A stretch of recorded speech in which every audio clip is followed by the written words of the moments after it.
Dako, ito, pahapyawan lang ho natin itong nangyaring impeachment trial o paglilitis ngayong araw na kung saan ay ito hong si ML Party List Representative Laila De Lima ay nablangka ho at talagang alam niyo ho, na, nakakaiya ho mga kababayan at talagang dito ho ay parang ayaw ho talagang lumaban no, ng patas ito hong prosecutor at may kasama pong pangugulang eh. Di po ba? Ang linaw-linaw na ho. Kasi dito ho, lagi hong may gusto ho nila, may opening statement. Ito pong prosecution at sa pagkakataong ito ay humiling po ang prosecution panel ng at least 5 minuto o maring sumobra pa para daw po sa opening statement. Bagamat ito ay nauna ng pinagbabawalan base po sa naging naunang usapan ng impeachment court. Pero dahil ho dyan ay pinagbigyan pa rin ho ni Presiding Officer Chis Escudero ito pong prosecution panel at pinagsalita itong si Representative Laila De Lima. At alam niyo ho, bago magsimula, para po siguro sa mga hindi pa nakasubaybay, bago pa magsimula ay ipinaalala na yung mga panuntunan o rules sa impeachment court na iwasan po yung tinatawag na conclusion, both fact and law. Conclusion of fact and law is a part of legal decision ho ito or pleading at hindi ho pwede na dapat kasi hindi mga prosecutor hindi pwede. Parang kumbaga sa naguhusga na po sila. Kaya nga, yung sa panig po ng depensa, si Attorney Michael Pova, sila po nag-object at nagre-reklamo. So ito, panoorin ho natin mga kababayan, ito hong eksenang ito na kung saan ay makikita ho natin, baka yung iba hindi nakapanood sa umpisa pa lang ho ng impeachment trial, o bagamat nakita nyo naman sa iba siguro sa mga sa social media rin ay lumabas na. Pero kukomentaryuhan ko lang po ito dahil sa lumilitaw na parang ayaw pong lumaban ng parehas. Kasi halimbawa, alam nila ang yung patakaran ho yung rules sa impeachment court na bawal at mga abogado naman ho mga ito pero talagang pinaplano kasi mai-ere na ho 'Di ba naka-live po ang impeachment trial. Kapag na-ere na po, tapos kahit sabihin ng ng presiding officer na i-strike out o tanggalin sa records, pero na-ere na po Ipa-play mo na lang ulit yung yung nangyaring trial, di po ba? So, talagang dito ho, may kasamang panggugulang po. Ito, panoorin ho natin mga kababayan, ito hong panggugulang ulit ng prosecution panel at ngayon ay sa katauhan ni ML Party List Representative Laila De Lima. Ito, panoorin nyo ho mga kababayan at pansinin nyo, umpisa pa lang ho, ay pinaalalahanan na ng presiding officer na talagang dapat ho, malinis po yung kanyang mga sabihin at ang binabanggit, wala ho, hindi ho pwede na magkaroon po, magsasalita ng yung conclusion of fact and law kasi wala po yun, hindi po yun Hayaan nilang maglatago sila ng ebidensya at ang testigo magsalita. Ito, panoorin ho natin mga kababayan, ito yung pambungad na eksena sa impeachment trial at ngayong araw ng Miyerkules mga kababayan at para malaman nyo ngayong July 29 at para kung paano yung ginagawang panggugulang ng prosecution dito ho sa impeachment trial na ito. Panoorin po natin itong opening statement na kung saan pinaalalahanan tapos hanggang sa talagang tuluyan ng blangkahin at pagsabihan ni Senator Judge sa Presiding Officer Chis Escudero, ito pong si Laila De Lima. Panoorin natin, ito po eksena sa impeachment trial. The prosecution, Your Honor, may we be given 5-minute opening statement. May we request Representative Laila De Lima to be recognized by the Chair, Your Honor. The Chair would like to remind the Honorable De Lima, if indeed she will make an opening statement, to kindly avoid conclusions of both fact and law, as we have previously agreed upon and raised by the defense in previous hearings, and as pointed out by several senator judges. With that conditionality, the Honorable De Lima may proceed with her opening statement. Your Honor, may we comment on that matter? Yes, what is the pleasure of Attorney Paul?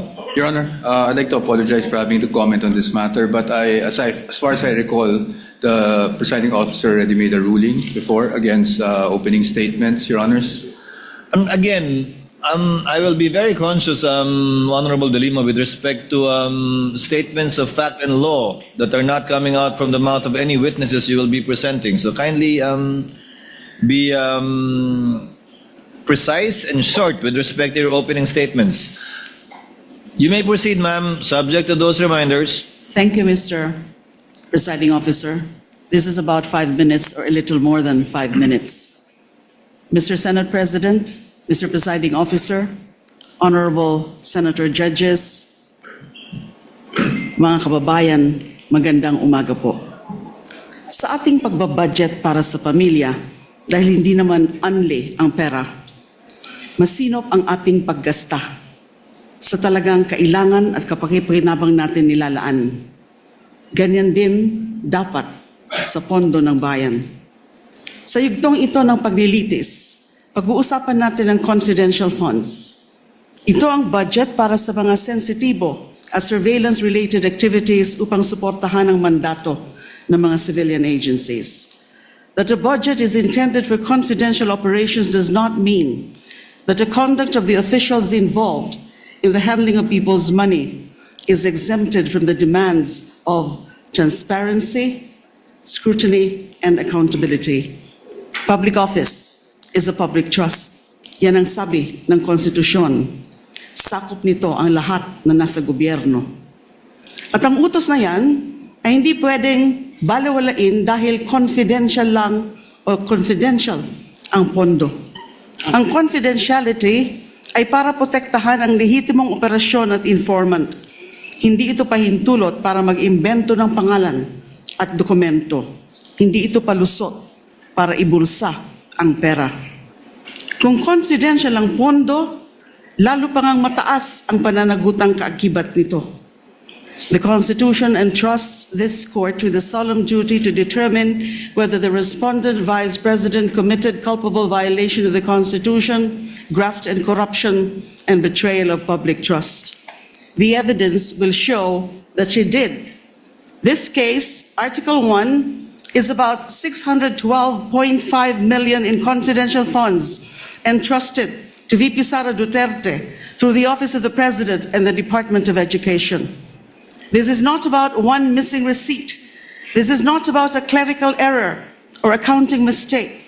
The evidence will reveal a pattern, a systemic course of conduct that, taken as a whole, demonstrates graft and corruption Your Honors, and betrayal of public trust. With the permission I of apologize to- the Honorable De Lima, yes, Counsel for Your Honors, Respondent. again, Your Honors, I think we have to object to the statements being made by the Honorable De Lima, with all due respect, of course. Your Honors, they can do that through the offer of their evidence, Your Honor.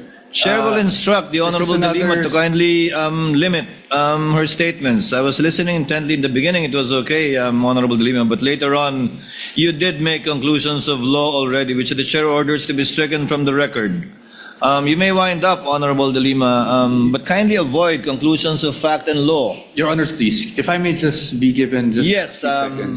Your Honors, ang naging problema natin nung huling pagkakataon na pinayagan natin yung ganitong statement at sinasabi na nga ng presiding officer is kahit naman i-strike off the record natin, narinig na po at nasabi na. So to allow, Your Honors, again, a continuation of such is really goes into the matter of fair play, Your Honor. Honorable De Again, Lima, with all kindly due wind respect, up. Again, you were forewarned beforehand to kindly limit your statements. Hence, you are faced again with a similar situation. Kindly wind up, Honorable De Lima, and call your witness. Ang dami pong malalampasan sa aking opening statement because this Yes, is but supposed to be an again, overview it is the of the court's case, position the overview of the evidence. to let the witnesses speak, not the counsels, insofar as the evidence is concerned or conclusions of both fact and law. Kindly wind up, Honorable De Lima. I submit to your honors, and so I will wind up. Kapag ang isang impeachable officer, tulad ng pangalawang Pangulo, ay nabuso ang kapangyarihan sa paraang sumisira sa accountability, Same o objection, sumusuway Your sa Honor. pananagutan, dapat pa ba siyang pagkatiwalaan?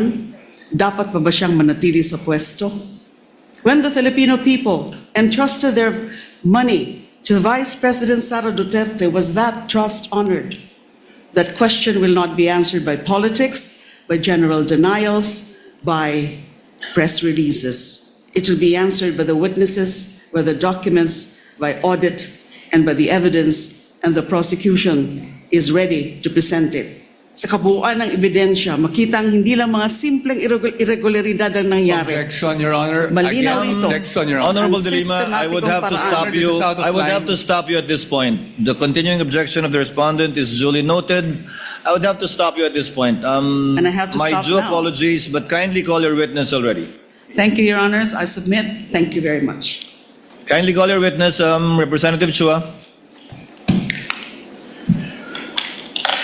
Thank you, Your Honor. Your Honor, we are going to present our first witness in the person of Miss Violeta Constantino. Ayun po, napanood nyo ho mga kababayan at talagang ang liwan-liwanag. Bago pa ho magsimula, winarningan na ho.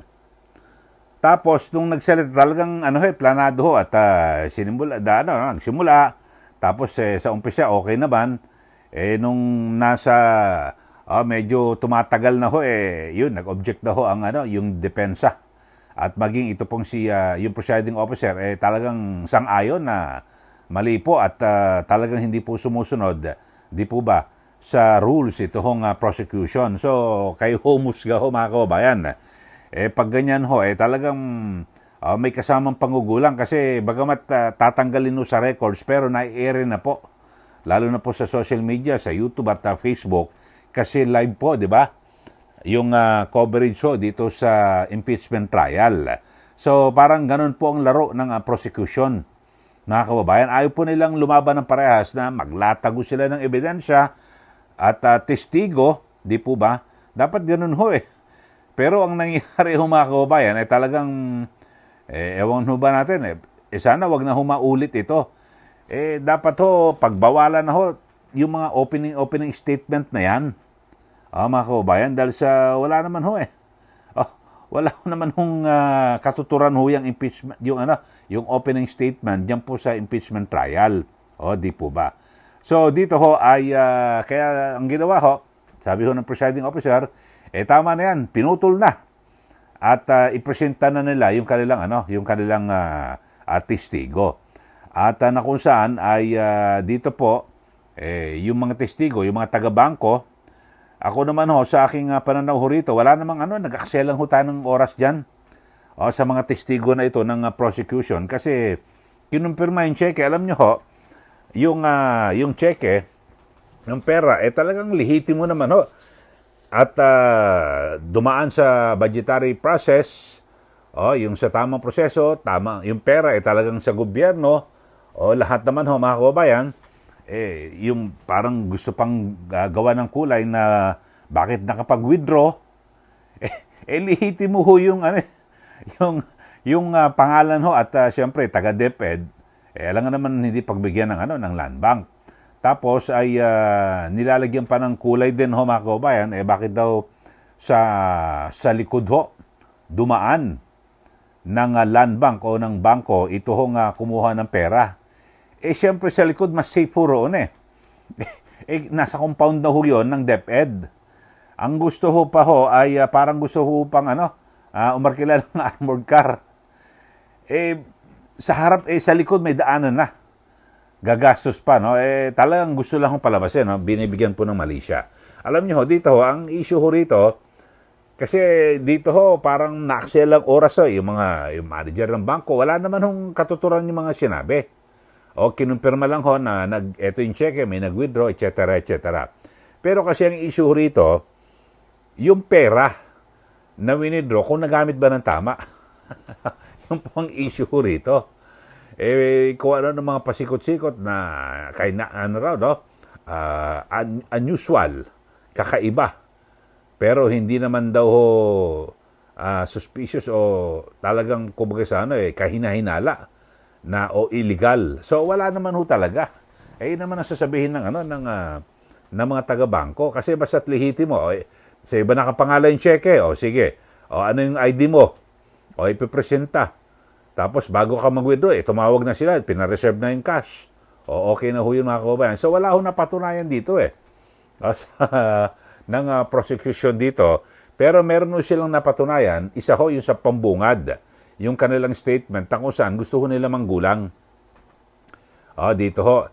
At ewan ko lang ho, pag ganyan hong ginagawa, talagang baka mainis po ang publiko. Sa ngayon nga ho, ay nakikita ko, mga kababayan, nasusubaybayan ko sa social media account ho ng Senado, parang magiging matumal na po mga kababayan yung pagsubaybay ng ating mga kababayan, lalo na dito. Ito, tignan nyo ho itong yung sa Facebook ng account ho ito ng Senado.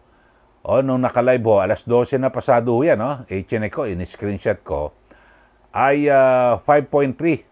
So, 5,300 lang ho ang nanonood sa live ho, sa trial. Ayan, kita nyo naman, 5.3K. So, ibig sabihin ay kakaunti na lang ho ang sumusubaybay.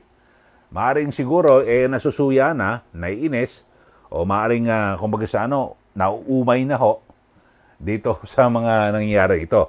At isa pa ho, mga kababayan, sa napansin ko rin, siguro, ito ho, pro Duterte o anti-Duterte o kung ano man, kasi kitang-kita na ho natin galawan ng mga senator judges Siguro mas maganda ipagbawal na rin ho yung pagtatanong, yung mga interjection, mga kung ano-ano mga paningit ho ng mga tanong ng mga senator judges. Lahat po magkabilang panig.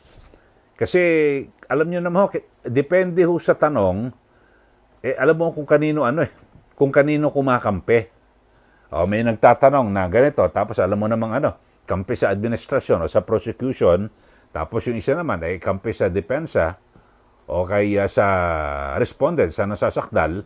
So, mas maganda ho, mga kababayan, tanggalin na ho yung ganyang yung sistema na kung saan pwede hong magtanong ito hong mga senator judges.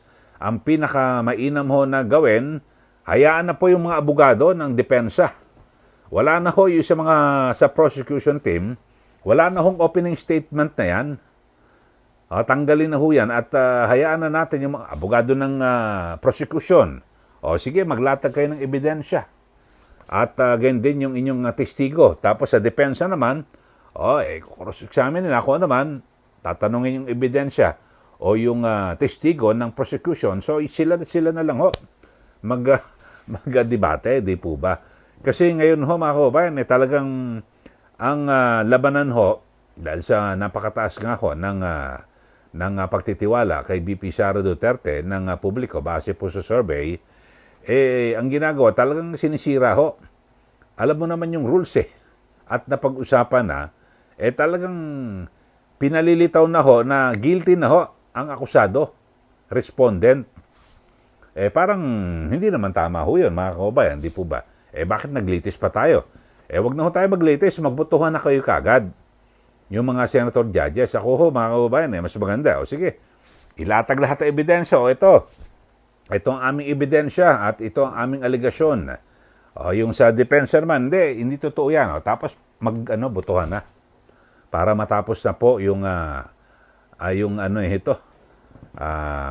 yung trial na ito, mga kababayan, na nagpapahirap din sa buong bansa. Kasi alam niyo ho, dahil dito sa impeachment trial na ito, yung mga negosyante ay wait and see sila. Patuloy na nag-aabang ano ba mangyayari at magkakaroon ba, malalagay ba ito sa mas matinding kaguluhan at tensyon sa larangan po ng politika o kung ano man. So, di ba, yung mga negosyante, nag-aabang ho yan, nag-aantay. Tapos malapit na po yung 2028 elections. Next year, alam naman natin, ang gagawin ho ng mga politiko na yan, magpopormahan na mga yan kung kanino kakampi at kung sa tingin nila, kung sino malakas po sa 2028 presidential elections, doon na ho lahat yan magkakampihan na ho yan, mga kababayan. So, wala na ho mangyayari. Kaya pinakamainam na ngayon, tapusin na kaagad yung trial na yan para makapag-focus na po yung mga mambabatas na ito sa paggawa po ng batas. Umpisahan nyo na yung sa pag-amyenda sa EPIRA law. At para yung system loss, makabawas din ho sa singil sa kuryente, na ipinapataw. Nagpapasano dyan mga consumers. Yung mga customer ho, halimbawa sa Meralco, di po ba? Okay, kayo ho mga kababayan, ano po masasabi niyo rito?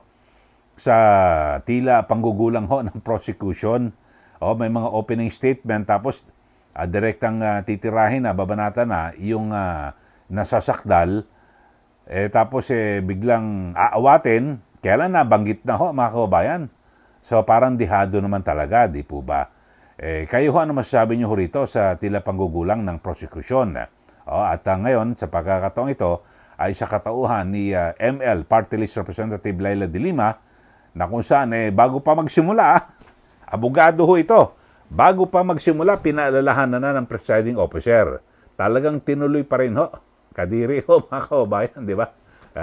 Kayo ho, ano masasabi niyo rito? Magbigay na po kayo ng comment dito po sa ating channel sa issue po na ating pinag-uusapan, itong tila panggugulang ho, no? At ayaw lumaban ng patas ng prosecution at ayaw po sumunod sa simpleng patakaran po ng impeachment court. Sige, magbigay na po kayo ng comment sa mga bago lang po sa ating channel. Subscribe na po kayo at huwag niyo pong kalimutan na i-like at i-share. Sundan niyo rin po yung aking Facebook page, ka Eli Saludar, at yung isa pa kong account na Eli Saludar. Maraming salamat. Muli, ito po si Ka Eli. Magandang araw po sa ating lahat.